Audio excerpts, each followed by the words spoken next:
Bismillahirrahmanirrahim. Alhamdulillah nahmaduhu wa nasta'inuhu wa nastaghfiruh wa na'udzu billahi min shururi anfusina wa min sayyiati a'malina.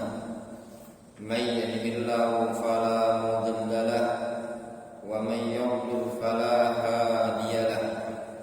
Wa asyhadu an la ilaha illallah wahdahu la syarika lahu wa asyhadu anna Muhammadan abduhu wa rasuluhu sallallahu alaihi wa ala alihi wa ashabihi ajma'in, amma ba'd.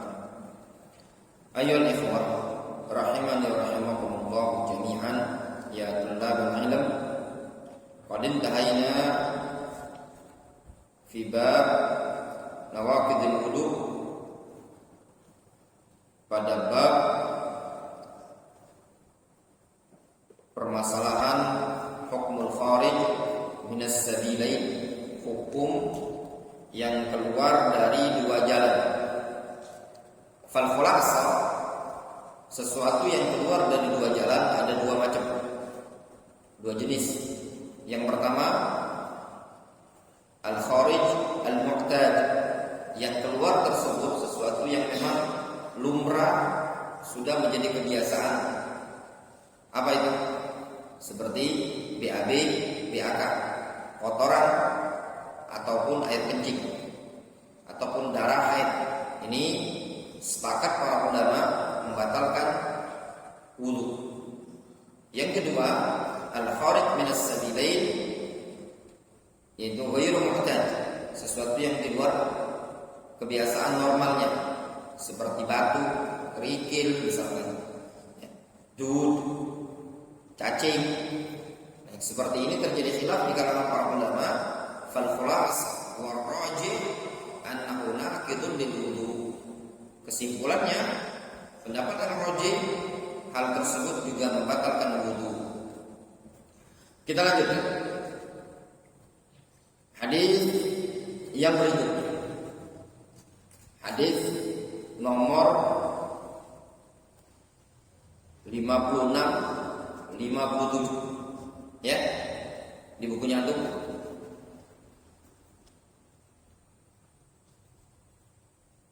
Wa an Talq ibni Ali radhiyallahu anhu, dari Talq ibnu Ali radhiyallahu anhu, qala, beliau mengatakan, qala rajulun, ada seseorang berkata, masastu zakari, aku telah menyentuh zakarku. Zakar, kemaluan. Atau dia mengatakan, ar-rajulu yamussu zakaru fis shalah, seseorang menyentuh kemaluannya ketika sedang salat.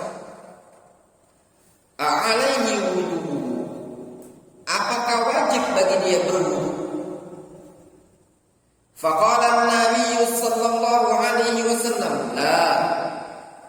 Lalu Nabi sallallahu alaihi wasallam mengatakan, tidak. Innama huwa bid'atun minka,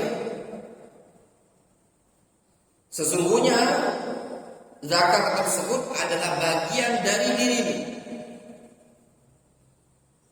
Akhrajahu al-khamsah wa sahahu Ibnu Hibban.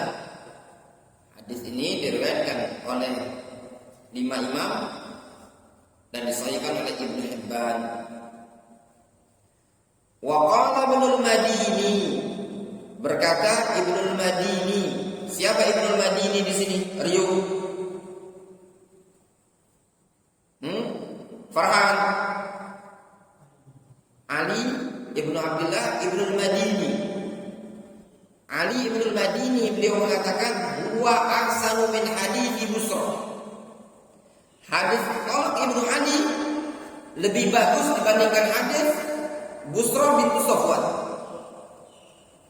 Hadis Talq Ibnu Ali yang ada di atas itu lebih bagus dibandingkan hadis Busra bin Safwan. Ali Ibnu Madini imamun fil hadis. Beliau termasuk guru dari guru al-Imam Al-Bukhari rahimahullah ta'ala. Namun beliau beliau pernah mengatakan, Abi dhaif, bapakku dhaif. Ya, itu jujurnya mereka ahlul hadis ketika mendapati bapaknya dhaif, yang dikatakan dhaif. Ketika mendapati saudaranya dhaif, mereka katakan dhaif. Demikian juga anaknya, tidak ditutup-tutupi. Ya, karena dalam rangka untuk menjaga keabsahan riwayat hadis. Ini hadis pertama. Hadis ini menyebutkan ada seseorang bertanya kepada Nabi SAW. Dia mengatakan, bagaimana kalau seseorang menyentuh kemaluannya? Apakah membatalkan wudunya?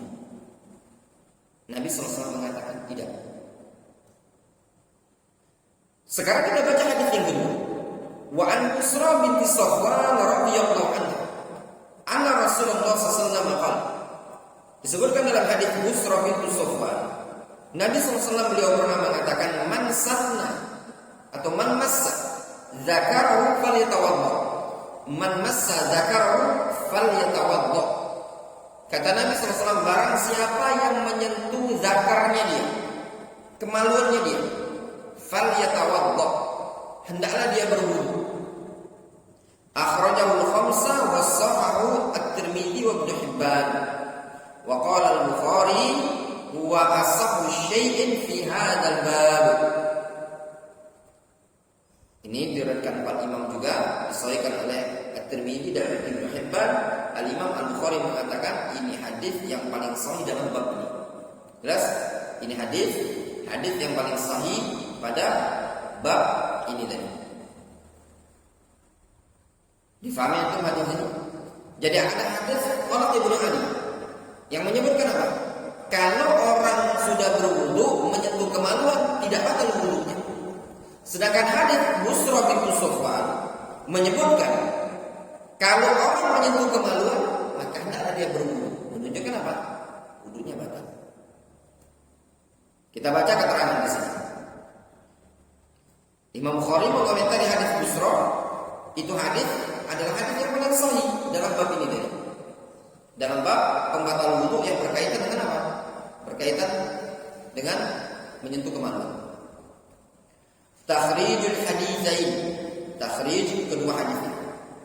Hadis Khalid bin Ali radhiyallahu anhu rawahu Ahmad wa Abu Dawud wa Nasa'i wa Tirmidzi wa Ibnu Majah wa isnaduhu hasan. Wa qad sahhahu ba'd ahli al-ilmi wa dha'afahu akharun. Hadis Khalid bin Ali riwayat Ahmad, Abu Dawud, An-Nasa'i, At-Tirmidzi, Ibnu Majah dan sanadnya hasan. Hadis disahihkan oleh sebagian para ulama dan didhaifkan oleh para ulama yang lain. Jelas? Wa hadis Busra, sedangkan hadis Busra rawahu Ahmad, diriwayatkan Imam Ahmad, wa Abu Dawud, wa Nasa'i, wa Tirmidzi, wa Ibnu Majah, isnaduhu sahih, wa huwa asahhu min hadits Qal wa sahahu jama'atun min al-a'immah. Sedangkan hadis Busra binti Safwan ini hadis sanadnya sahih dan dia lebih sahih dibandingkan hadis Qal. Lebih sahih dibandingkan hadis Qal. Ini juga ditegaskan oleh Imam Al-Bukhari rahimahullah ta'ala. Dan hadis ini disahihkan oleh banyak para ulama. Intinya ya ikhwan, hadis talak diperselisihkan oleh para ulama. Hadis Busra binti Safwan itu hadis yang sahih. Sekarang kita baca. Sebelum membaca fikih ini ikhwan, kalau seandainya antum menguatkan hadis Khalid bin Ali adalah hadis yang dhaif, kalau antum menguatkan mengatakan hadis Khalid bin Ali adalah hadis yang dhaif, misalnya antum meyakini hadis Khalid bin Ali dhaif, maka selesai permasalahan. Ya kan? Tidak ada kontradiksi. Kenapa? Terjadi kontradiksi itu kalau hadis satu sahih satunya dhaif. Satunya sahih, satunya sahih. Dua-duanya sahih. Kalau satunya sahih, satunya dhaif, maka antum tinggalkan hadis dhaif. Antum ambil yang sahih. Jelas? Ini kan hadis kontradiksi, tolak belakang nih. Difahami? Ada at-ta'arud, kontradiksi. Hadis Talq Ibnu Ali menyebutkan menyentuh kemaluan tidak batal wudunya. Ya benar. Hadis Busra bintu Safwan menyebutkan menyentuh kemaluan membatalkan wudu. Kalau antum menguatkan hadis Talq Ibnu Ali dhaif, maka langsung spontan antum katakan menyentuh kemaluan apa? Membatalkan wudu. Yang jadi masalah, bagaimana kalau seandainya antum meyakini hadis Talq Ibnu Ali hadis yang sahih? Difahami? Ya. Kita baca. Fiqhul haditsain, fikih kedua hadis. Al-mas'alatul ula, masalah yang pertama. Intiqadul wudu bimasjid zakar. Masalah yang pertama, batalnya wudu dengan menyentuh kemaluan. Wudu dikatakan batal kalau menyentuh kemaluan. Jumhur ahli ilmi ala anna al-wudu yantaqidu bi masjid zakar. Jumhur para ulama mereka mengatakan bahwasanya wudu bisa batal kalau menyentuh kemaluan. Li hadis, berdasarkan hadis, man massa zakarahu falyatawadda. Berdasarkan hadis, siapa yang menyentuh kemaluan adalah dia berwudu. Wa huwa haditsun masyhurun rawahu jama'atun minas sahabah. Ini adalah hadis yang masyhur diriwayatkan oleh sekelompok sahabat. Itu pendapat jumhur. Wa amma haditsul Talq ibn Ali radhiyallahu anhu. Adapun hadis Talq ibn Ali wa fihi padanya adalah anna Nabiy sallallahu alaihi wasallam su'ila 'ala rajuli yumsiku dzakarahu 'alaihi wudu'u. Bahwasanya Nabi sallallahu alaihi wasallam beliau pernah ditanya tentang seseorang yang menyentuh zakarnya, apakah perlu bagi dia berwudu? Faqala la. Rasul mengatakan la, tidak perlu. Innama huwa bid atau bad'atun minka. Itu cuma sekedar bagian dari badanmu saja. Aina yalzam 'alaika an tatawadda min masjid zakar. Maknanya enggak perlu bagi engkau berwudu tatkala engkau menyentuh kemaluan. Nah, bagaimana menjawabnya hadis ini tadi? Ya, intinya jumhur mengatakan menyentuh kemaluan batal enggak wudunya? Batal. Terus permasalahannya kalau kita katakan wudu batal, terus bagaimana mengkompromikan hadis ini? Paham tuh?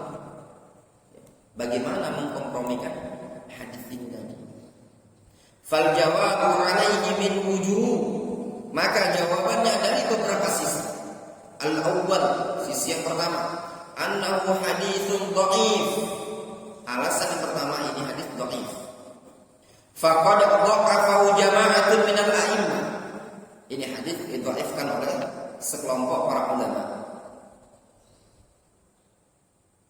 Jelas? At-tsani, alasan yang kedua, annahu yuhmal 'alal massi min 'ala ha'ilin. Hadis Talq ini yang menyebutkan menyentuh kemaluan tidak batal dibawa kepada pengertian menyentuh kemaluan dari atas penghalang. Ada penyekat. Ya, misalkan untuk pakai sarung. Jelas ya? Al-thani annahu yu'mal 'ala al-mas'i min 'ala ha'ilin faqad sa'alahu 'an masjid dzakar fi shalah. Alasan kedua, ada kemungkinan maksud hadis Talq Ibnu Ali menyentuh kemaluan dari atas penghalang. Misalnya antum si Wandi ini menyentuh kemaluan dari belakang sarung. Maksudnya antum lagi sholat garuk-garuk. Ya. Tapi dari sarung, bukan dimasukin ke dalam ini. Ya. Kalau gitu batal. Tapi kalau dari luar, itu tidak batal. Kenapa? Karena orang yang bertanya tentang menyentuh kemaluan itu, dia sebutkan dalam surat. Dia kan gini, lihat untuk hadis ini. Ar-rajul yamussu dzakarahu fi shalah. Seseorang menyentuh kemaluan di dalam sholat. Kalau dia nyentuh kemaluan dalam sholat, kemungkinan dia sedang sholat, dia pegang itu kemaluan. Garuk-garuk gatal, kayak antum. Ya dah. Nggak mungkin antum lagi sholat, tangan antum garuk itu masuk sarung. Ya, parah. Ada kayak gitu. Kalau antum gatal, itu paling antum garuk-garuk dari luar kan? Nggak mungkin sampai sholat antum pegang itu masuk dalam. Ya. Nah, berarti kemungkinan ini sahabat bertanya dikarenakan ada penghalangnya, ada alas. Wal musalli la yamussu dzakarahu fi shalah biduni ha'il. Yang namanya orang yang salat, dia tidak akan menyentuh kemaluan kalau tanpa penyekat. Wa masu biha'il la yanqudul wudu. Menyentuh kemaluan kalau ada penyekat itu tidak membatalkan wudu. Jelas? As-salisu, alasan yang ketiga. Anna hadits talaq bakin alal asl. Hadits talaq itu bakin alal asl. Tetap berada di atas asal. Fal aslu anna man massa juz'an min ajza'i jismihi anna wudu'ahu la yanqid. Hukum asal orang yang menyentuh satu bagian dari bagian badan dia, wudunya tidak batal. Itu hukum asal. Hukum asal orang yang menyentuh bagian badan dia itu tidak batal. Waja'a haditsu busra yufidu amran za'idan. Sedangkan hadis busra datang memberikan faedah tambah, wa huwa naqlu hukmi dzakar khasatan 'anil asl. Hadis Busra bin Sufyan itu memberikan perkara tambahan. Apa perkara tambahan? Yaitu memindah hukum kemaluan yang dikhususkan secara asal. Jadi hukum asal menyentuh kemaluan tidak batal dikarenakan dianggap bagian badan. Maka tatkala ada hadis lain ini memindahkan hukum asal. Difahami? Al-aslu masud dzakar annahu bid'un atau bid'atun min jasadi. Hukum asal dzakar bid'atun min jasadi. Itu hukum asal. Nah, yang takil hukum ini tadi pindah. Pindah ke mana? Pindah menjadi batalnya wudu dengan hadis yang lain. Difahami? Hukum asal santri, misalkan hukum asal santri, hukum asal belajar tidak bisa dikatakan libur, melainkan harus ada pengumuman terlebih dahulu. Difahami?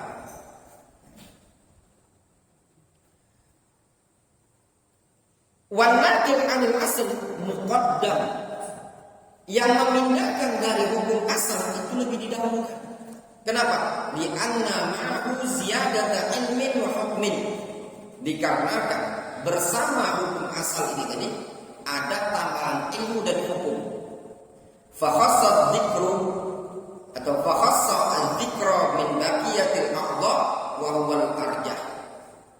Sehingga hadis Busra tadi mengkhususkan zakar. Fakhassa az-zakar. Fakhassa az-zakar min baqiyatil a'dha. Maka hadis si sahabiyah Busra bintu Safwan tadi mengkhususkan kemaluan dari anggota badan yang lain. Difahami? Jadi hukum asal menyentuh kemaluan itu sama seperti menyentuh tangan atau anggota badan yang lain. Tapi karena ada hadis dari Busra bin Sufyan, itu hadis memindahkan dari hukum asal. Wawal arjah, dan itu pendapat yang rajih. Wa qala ba'dul ulama, berkata ba'dul ulama, yustahabbu wudu liman massa dzakar. Sebagian para ulama mengatakan disunahkan berwudu bagi orang yang menyentuh kemaluannya. Fal amru fi hadithi Busra lil istihbab. Maka perintah yang disebutkan dalam hadis Busra itu menunjukkan istihbab. Jam'an bainal adillah, dalam rangka pengkompromian terhadap hadis